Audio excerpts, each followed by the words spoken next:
everybody, I'm Quinn. And I'm Scott. It's time for the Almost Friday show for April 5th, 2012. And off the press this week, Sam and Beccy are taking a look at a cool comic called Skull Kickers. Yeah. Which with a title like that, you know it's going to be good. Well, there's going to be some skull kicking, I imagine. Yeah. Lots of skull kickery. Yes. Then we're going to Tech Insight. We're talking about MintChip, which is the Royal Canadian Mint's attempt at fostering Bitcoin. Which I hope they really try. I really hope that they use as much actual Bitcoin technology as possible, because that means that people that get in on it soon make a lot more money than people that get on it later. Don't hold your breath. It's the Canadian government. I know, they'll just screw it up and just be like, it's paper, and they'll ruin it somehow. It's like real money, except you store it in your wallet. And you're going to pay tax on all of it. Well, yeah. Yeah. Then we're going behind the lens, and we have a D800 here. It's true. Yeah. Got the new beast, and we'll talk about how awesome it is, because it's pretty awesome. Yeah. But without further ado, it's time to go to Sam and Beccy and their review in Off the Press.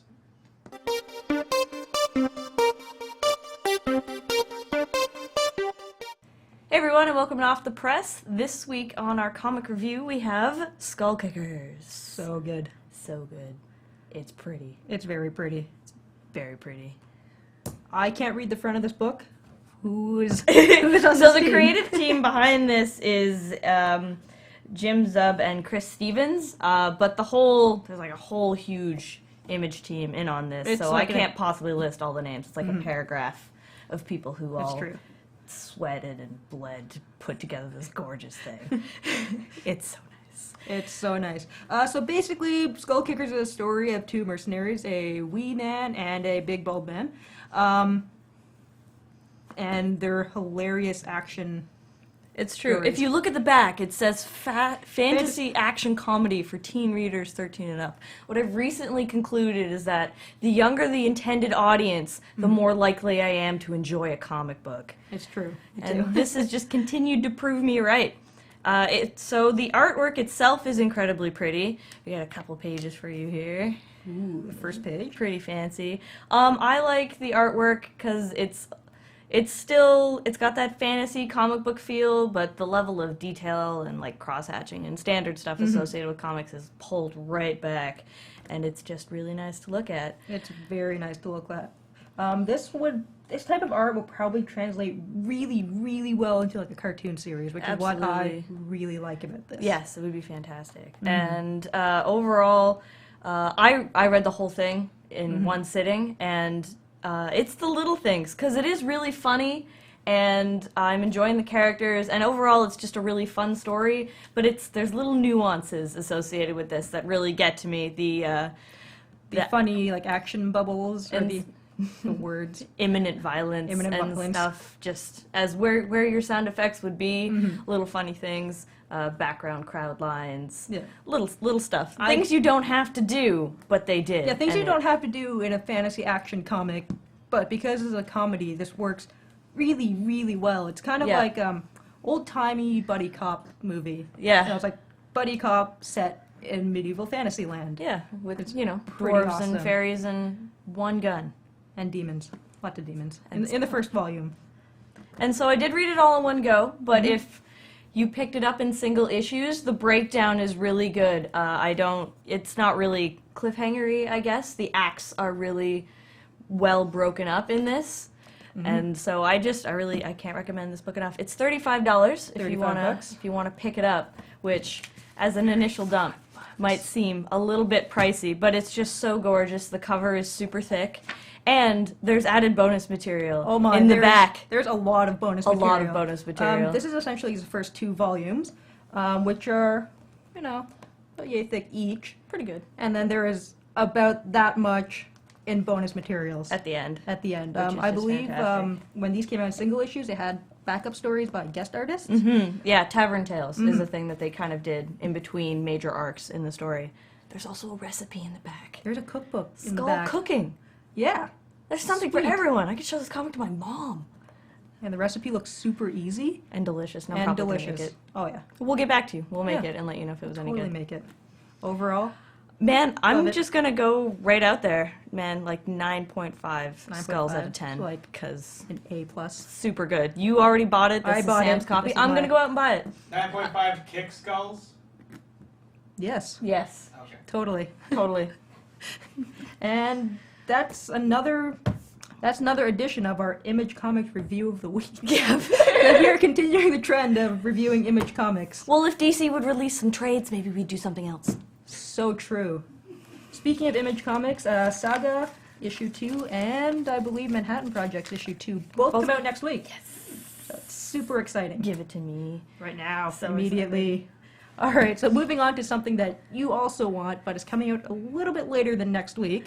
We have, it's over in Japan, they call it Pokemon Nobunaga's Ambition. It's coming over to North America as Pokemon Conquest. Woo! Basically, from what I looked at in the trailer, Final Fantasy Tactics meets Pokemon, so I'm sold. Yeah, so it's originally in Japan, the Nobunaga series, I believe, was a series of fantasy strategy games. Samurai-based kind of set in stuff. feudal Japan. Yeah. Now they've introduced Pokemon to it, and Pokemon's very first crossover title. It's true, and I'm Ooh. just so easy. Tactic games, and I Yeah. love Pokemon, so I'll buy it.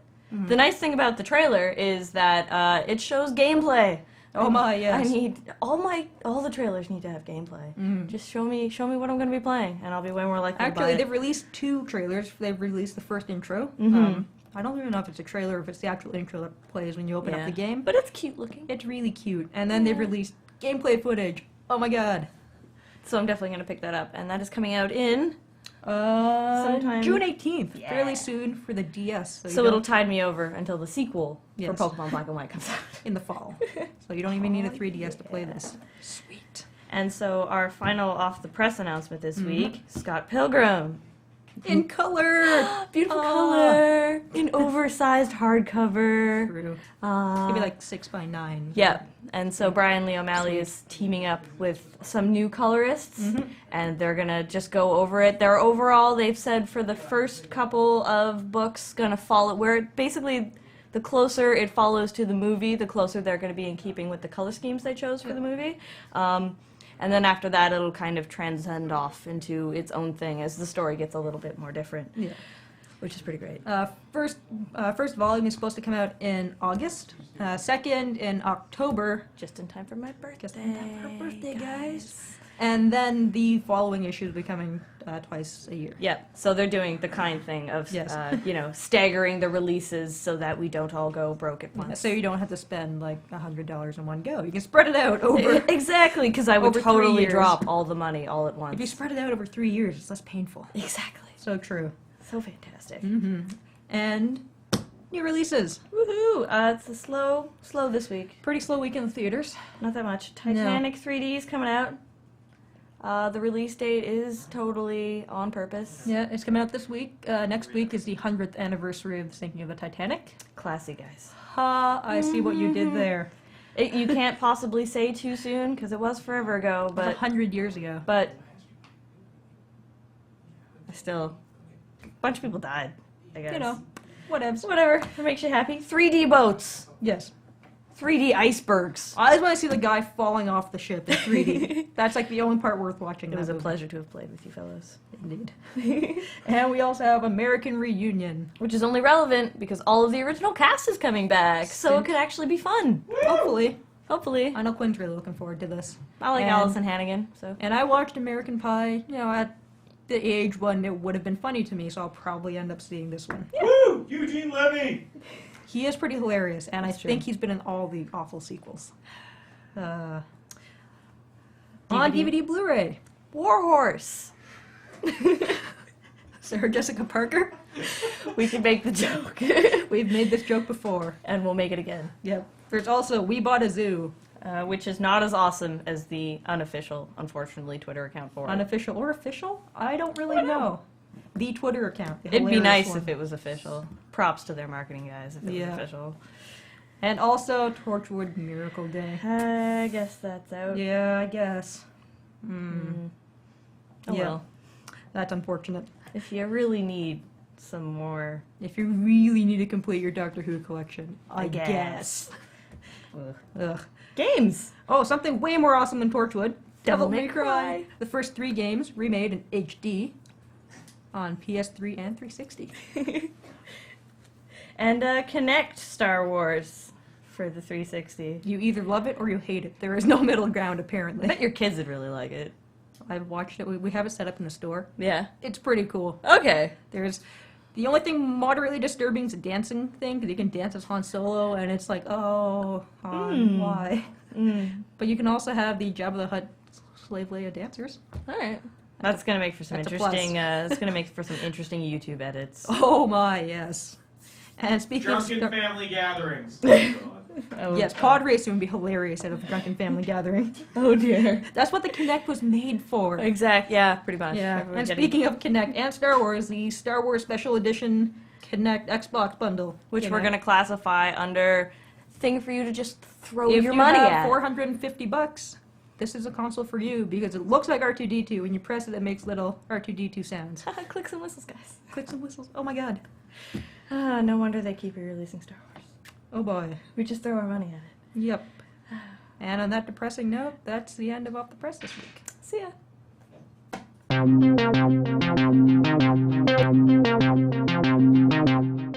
Hi everyone, and welcome to Tech Insight this week. It's been a bit of a switch up. I'm here instead of Quinn. Yes, and we're starting off with Canadian news as opposed to leaving it for the end. Yeah. So a lot of you have heard of Bitcoin. We've talked about Bitcoin before. It's this kind of electronic-only currency. The Royal Canadian Mint, which is the mint for Canada, has decided to make their own electronic currency, and it's called MintChip. Okay. Is what they're that's the technology, what they're calling it now. The only way it's like Bitcoin is that it's electronic only, and that the changes are anonymous. Oh, okay. Apart from that, how it actually physically works is nothing like Bitcoin. Bitcoin is decentralized, and there's tons of people who can get in on the action. MintChip is run through the mint. So, how is this? How do you think this is going to work then? Well, that's all we know. They have not told us anymore. It's still in research and development stage. So the idea is they're going to have authorized devices that are MintChip capable, so like USB keys, SD cards, things like that. Okay. And then certain devices that can do exchanges, or secure websites that can do exchanges. So if I have one of these devices, we can both plug our chips in, and I can give you 10 MintChips. Okay. And then, I guess this is of course still to be determined, but how would it be equated to real world who money? knows? You know. Bitcoin it kind of fluctuates in its own kind of market, so its value changes. I imagine MintChip will have no choice but to do that. Okay. However, since it's associated with the mint, I imagine you'll be able to get an exchange at some point. The idea here is to kind of push the boundaries on the use of currency. So it is its own kind of electronic only thing, and the idea is also that you can have completely anonymous interchanges, so that you don't need any personal information to assign to get MintChips. So when you get a bank account, you have to have social insurance number and all that kind of stuff. You don't need that to get a Bitcoin. You just buy the thing and start trading. Okay. So there's an anonymity plus freedom from traditional currency. So the reason why we're bringing this up now is they're having a contest with a bunch of different prizes topping $50,000 for developers, period, to develop ways to interchange this over the web, hardware. Basically, it's a very open challenge. So whether you're a mobile developer or a software developer, hardware developer, you can go to, what's the website here? I can't remember. It's like mintchip.com or something like that. Mintchipchallenge.com was what it is. And you can sign up and they'll give you the API and all this information you need to start playing around with the actual protocol and developing stuff to actually use it. So it's super early. That contest lasts throughout the summer. Oh, okay. So those finals will be announced in the fall, and they're going to be announcing more details of this whole MintChip thing throughout the summer. So Actually, not surprised to hear about this. it's kind of interesting to see the Mint tackle something like this. Yeah, usually you expect this from a private company like. Well, Bitcoin's not even really a company; it's just kind of this entity, right? But this is government sanctioned, so it could be interesting. How far it goes, we don't really know at this time. Yeah. Next up, we're talking BlackBerry. Oh boy. So a lot of bad news lately. I don't know if this is going to be. A lot of you won't care, but we talked about BlackBerry Mobile Fusion a while ago. Quinn and I talked about it, and we thought it was a good direction for them to take the company, mobile device management, as opposed to continuing to try and push devices to consumers. So they launched the Mobile Fusion app for iOS. Mm-hmm. And basically what this allows is if I'm a company and I operate Blackberries, like a lot of them do. Yeah, and You I've worked in for- IT, you I was know. gonna say I've worked in IT where we had specifically BlackBerry Yeah. and BlackBerry product. Yeah, and you get to, you can manage the phone. You can, when someone new signs up, you push, this is God. the Wi-Fi you can access, this is the policies for our network, this is what you can download, and, all that kind of thing. Yeah. So this is basically allowing you to do that with an iPhone as well from a BlackBerry infrastructure. And that is actually insanely handy, because I can't tell you how many times we had to try and we had people come in, contractors. They come in, they have their own phone. Yeah. And they sit there and say, well, I don't have a BlackBerry, I've got an iPhone, or I've got an Android. Can you set it up for me? Well, no, I can't, as a matter of fact. Because, one, you're a contractor. But even if you're a normal employee Yeah. and you were given that, yeah, it just gets so hard to do that. Having something coming from the BlackBerry end, Yes. to just say, like Scott was saying, just to, here's everything. Here's all of our settings. Here's what you can do while you're here. Bang. Yeah. That's perfect. And basically, the way they're pitching this to be more secure, you're not going to get direct access to BES. It does not Yeah. give you BlackBerry email on an iPhone. But what you can do is push settings like Wi-Fi and VPN settings. Now, Which are very, VPNs very- are very secure. Yeah. And then you can have your iPhone email set up to operate over that VPN, and the only way you can get that VPN data is through this BlackBerry Mobile Fusion. So you can have secure email set up that way, secure contact syncing, things like that. And it's very easy to have limited control. Yeah. But basically, it's pushing information to allow that phone to access your network safely from a BlackBerry environment. I like that. So don't get super excited about Mobile Fusion. No one go download it because it's ridiculously expensive. It's an enterprise product. $99 a user, you said? $99 a user, So- or you can pay per month. So if you do have a contractor or something, that's a decent option if they're only there for 6 months. That's true. That actually would be the best one. And then you can just can it, Yeah. and they don't have access anymore because you can control that yourself. Yeah. So the only reason I bring this up, because it's not super exciting for non-enterprise people, is maybe we're seeing a light at the end of the very, very, very long tunnel Yeah. that BlackBerry is going through. Very, very long, dark tunnel, unfortunately. So hopefully that's going to come to Android soon as well. Yeah. To get the same kind of functionality. Well, So I think they could probably, if this can get off the ground, it kind of pulls out the bullet that they shot into their foot years ago. it's a decent place to move their business. Yeah. You It starts. It's kind of more progressive than it was before, of being completely locked in Yeah. and tied to one single product. Also, I think it makes a lot more sense to focus on their enterprise offerings and expand those, like Yes. Mobile Fusion, as opposed to keep trying to shove Blackberries down consumers' throats, even though they don't want them. Specifically because they were also an enterprise company to begin with. Yeah, which they should go back to, I think. I think they should too. Now we're talking Groove Shark. So I think we've talked about this before, how they were kind of floating. Yeah, they were below kind of water in a trouble, little bit. weren't they? Yeah, so originally Groove Shark launched a while ago. They had contracts with all 4 major labels. Yep. Now they have contracts with 0 labels. Oh, They that's lost no their good. relationship with EMI very recently. So EMI has pulled their entire library. And they are also being sued by all 4 major labels, including EMI now. So expect Groove Shark to start its slow decline. This is kind of one of the last nails in the coffin, because it did originally. It was a legitimate business, and it had good relationships with the music labels. Yeah, it did actually. It was possibly it was the ultimate in streaming. It came out the gate with a lot of relationships, right? Yeah. The problem is they couldn't agree on reasonable rates. So I don't think this is as much Groove Shark failing as the industry failing the streaming service. It's the short-sightedness of industry, definitely. But I would say. Groove Shark still needs to make money, but the music labels are charging anyway. Yeah. If you're a big Groove Shark fan, it's not going away overnight. But it is kind of going to start probably its slow decline now that it has no official relationship with any big label. Good idea to maybe pack your bags, clean out your desk, and get ready to move. Yeah.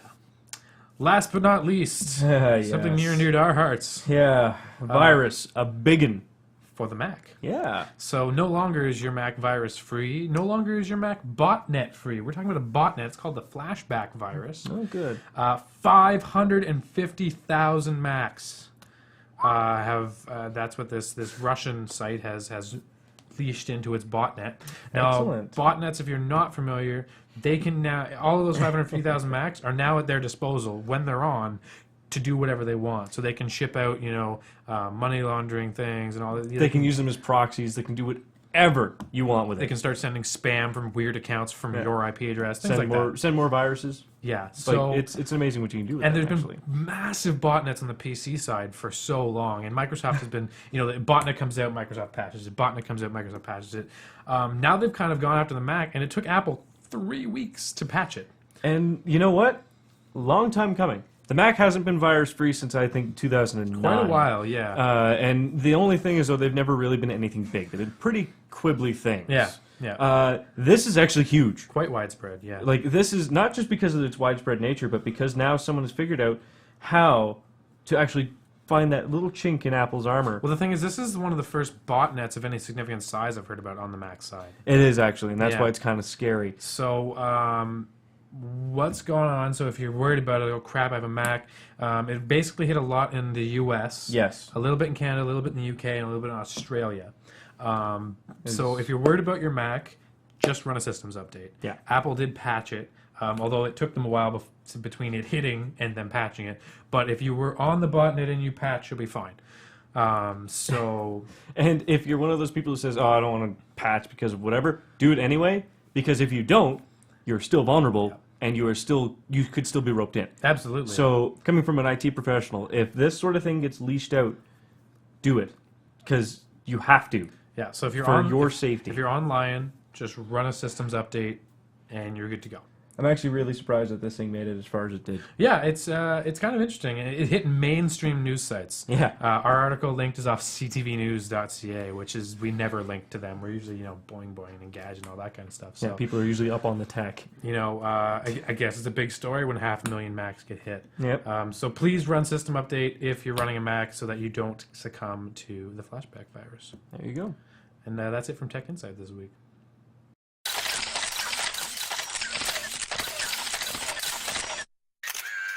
Hello, everybody. Welcome to Behind the Lens. Top of the news this week. Super exciting. Instagram's on Android now. Yeah. So all you Android users that have been crying in dark corners because you didn't have the Instagram, which is like one of the iPhone's most popular photo taker, editor, uploaders, you can have it now. You can now put all those magical filters on your You mediocre can take your quality. crappy Android cameras and make them into crappier photos and upload them to crappier internet sites. Yeah, I think it's But I have heard there's been some pretty decent photos coming out of Instagram for Android. So there are some decent Android cameras as it's well. true. It's true. I mean, nothing quite up to the 4S, but there are. But there are pretty some, close. Yes. Yeah. So Android users, go check it out. I'm sure if you have an Android, you probably downloaded it because you've run out of other things to download. I guess, unless you're like me and you hate Instagram. Oh yeah. Yeah. In which case, you don't care. Yeah, that's right. Moving on. It looks like Sony has announced the big brother to the FS100, Yes. and that is the new FS700, which they're touting as 4K ready. Which means it's not 4K when you buy it right now. Yes. But sometime down the road, they will send a software update and you will get 4K. Yeah. So recently, the FS100 was announced that they were going to send a firmware update to make it PAL and NTSC compatible. Because previously, when you bought it, it would only work in the United States or only work in PAL. And so they're like, oh yeah, well we'll just fix that eventually. And like a year later, they sent a firmware update. So we're gonna probably see a firmware update for this guy. It likely won't record 4K on camera. It's probably going to have to come through the 3G HD SDI port on the That's back. a lot to record. It's SD cards. SD card, and also has the capability of using a solid state drive. Okay. So we're not sure whether the requirements are going to be you have to use a solid state drive or whether it's just going to be through the HD SDI.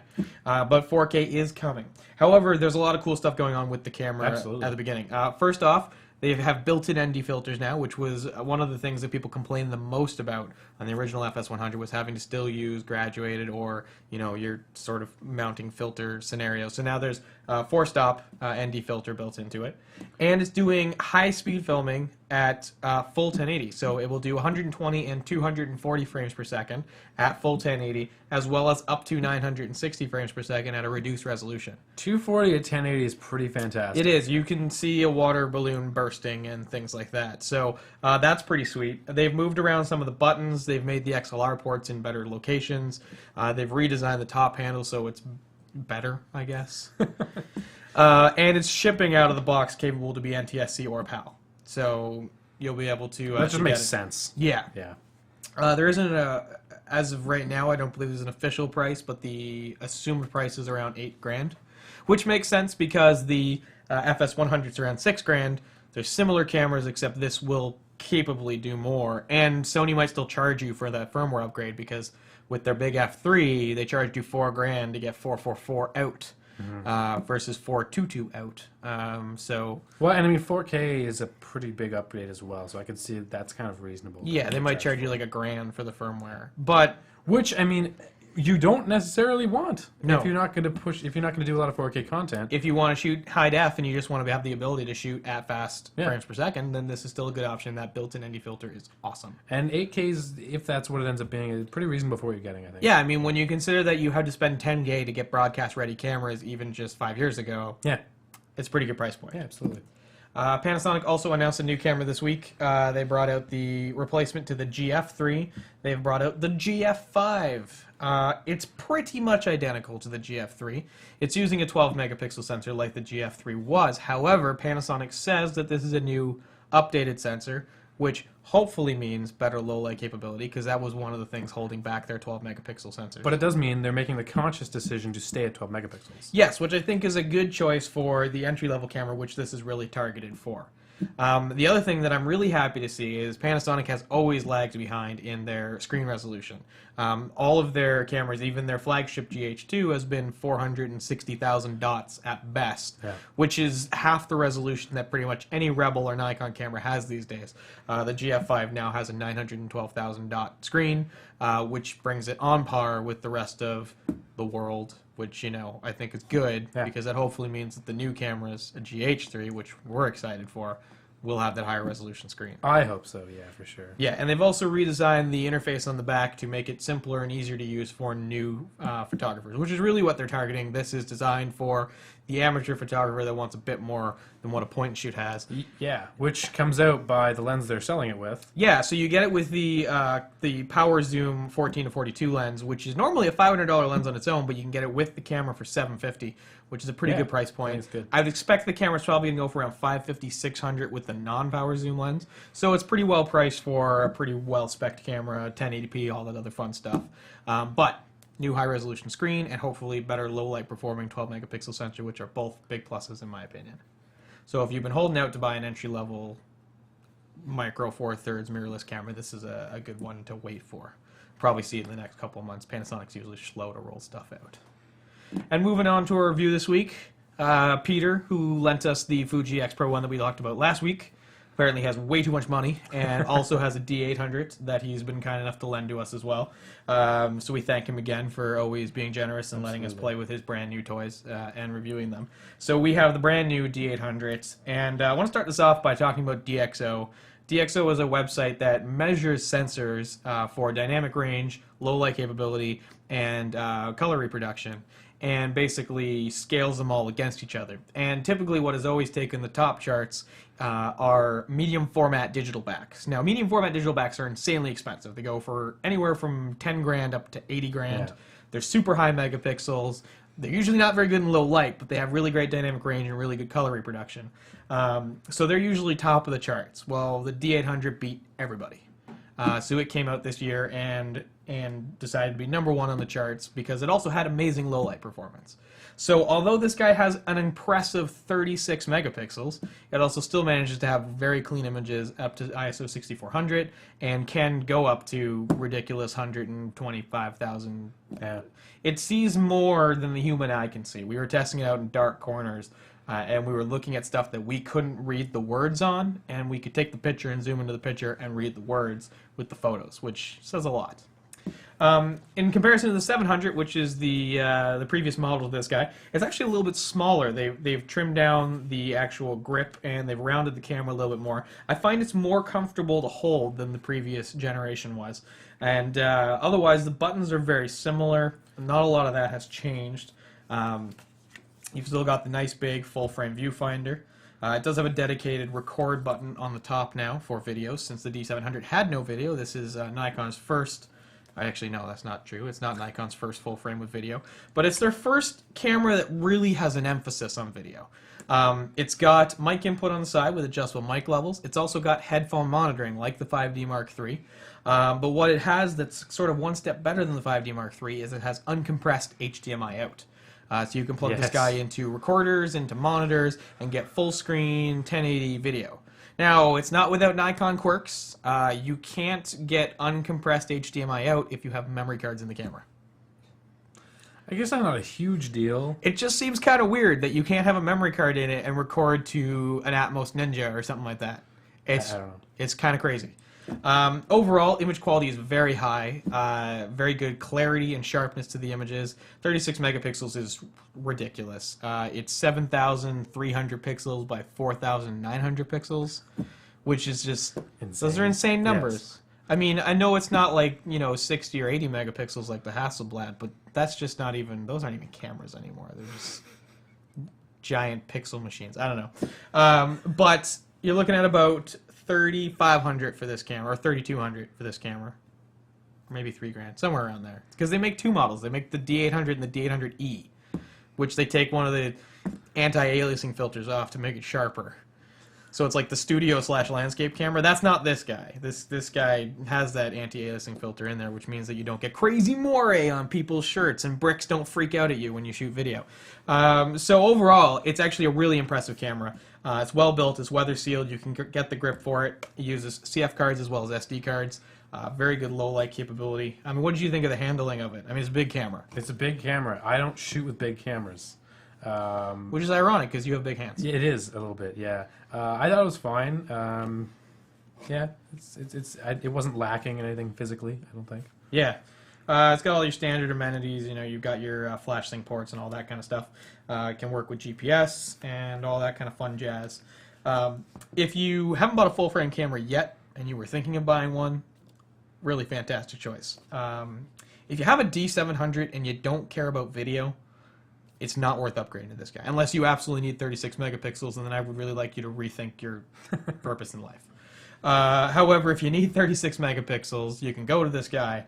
If you have a D700 and you don't care about video, probably not worth going to it. But if you've been waiting for Nikon to finally do something proper in video and also be really good at stills, this is finally the camera to do it with. Yeah, it does seem like Nikon's first kind of serious attempt fully at incorporating video into one of their DSLRs. Yeah, I mean, I had much lower expectations of this camera in terms of image performance based on it having just a ridiculous amount of megapixels.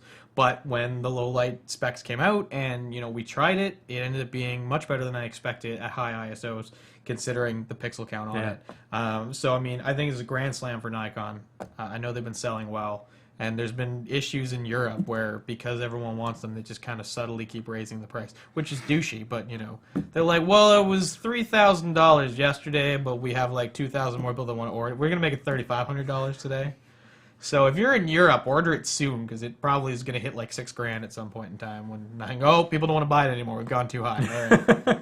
But if you're in the States or in Canada, you were expecting to pay somewhere between $3,000 and $3,500 for one of the two models this guy's available in. Cool. And that brings us to the end of Behind the Lens for this week. And that brings us to the end of the show for this week. As always, if you want to contact us on Twitter, you can do so by sending us a message at almost_Friday. Or if you need more than 140 characters to tell us what's up, you can send us an email at contact@almostfridayshow.com. And of course, if you want to find a good source for our videos, you can check out our Facebook page. Just go to facebook.com and search for The Almost Friday Show. All our videos show up there. You can check out what we're doing on Facebook as well. And if you like us, our videos will show up in your feed, which just makes it easier. Yeah, then you have to even go looking. And then you don't have an excuse not to watch our show. Yeah. Yeah. So until next time, if you need 36 megapixels, think about it. I don't even know what that means.